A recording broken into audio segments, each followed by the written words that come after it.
गुजरात में एक Morris Samuel नाम का व्यक्ति जो नकली कोर्ट चलाता हुआ गिरफ्तार हुआ। और हैरानी की बात यह है कि यह नकली कोर्ट काफ़ी वक्त से चल रही थी और किसी गांव में नहीं चल रही थी, गुजरात की राजधानी गांधीनगर में चल रही थी।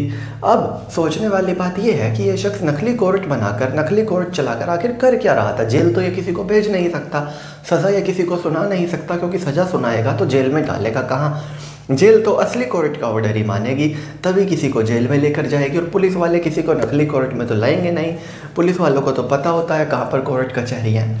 दरअसल में इस कोर्ट में सब कुछ नकली था, वकील भी नकली थे, स्टाम्प भी नकली थे, पूरा का पूरा स्टाफ नकली था। और पूरा स्टाफ मिलकर सिर्फ और सिर्फ एक काम कर रहा था, आदेश पारित कर रहा था सरकारी ज़मीन को। जो जज था सैमुअल, उसके नाम पर आदेश पारित हो रहे थे और इस तरह से 100 एकड़ ज़मीन के आदेश पारित हो गए कि ये ज़मीन कोर्ट ने सैमुअल के नाम कर दी है। और ये प्लानिंग थी कि धीरे धीरे इस सारी ज़मीन पर कब्जा किया जाए। तो जो इस फेक कोर्ट को चलाने का मोटिव था वो सिर्फ और सिर्फ सरकारी ज़मीन को हथियाने का था।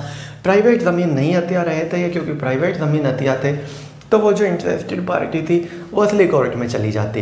इनकी नज़र ऐसी ज़मीनों पर थी जो सरकारी है और बिल्कुल बंजर पड़ी है, वो किसी भी विभाग के पास नहीं है, उसको कब्जाया जाए और कब्जाने के कुछ सालों के बाद उसको किसी प्राइवेट एंटिटीज़ को बेच दिया जाए। जिसके बाद इनका भंडा फूटा और इनको गिरफ्तार कर लिया। गुजरात में ये इस तरह का पहला मामला नहीं है, इससे पहले गुजरात में एक फर्जी टोल का भी मामला सामने आ चुका है, जहां पर फर्जी टोल बनाकर एक पूरा का पूरा गांव वसूली कर रहा था। और जहां असली टोल पर टोल गाड़ी का 200 रुपये होता है, वहां पर 30-40 रुपये में गाड़ियों को पास करवाया जा रहा था और पूरा गांव अच्छे पैसे कमा रहा था।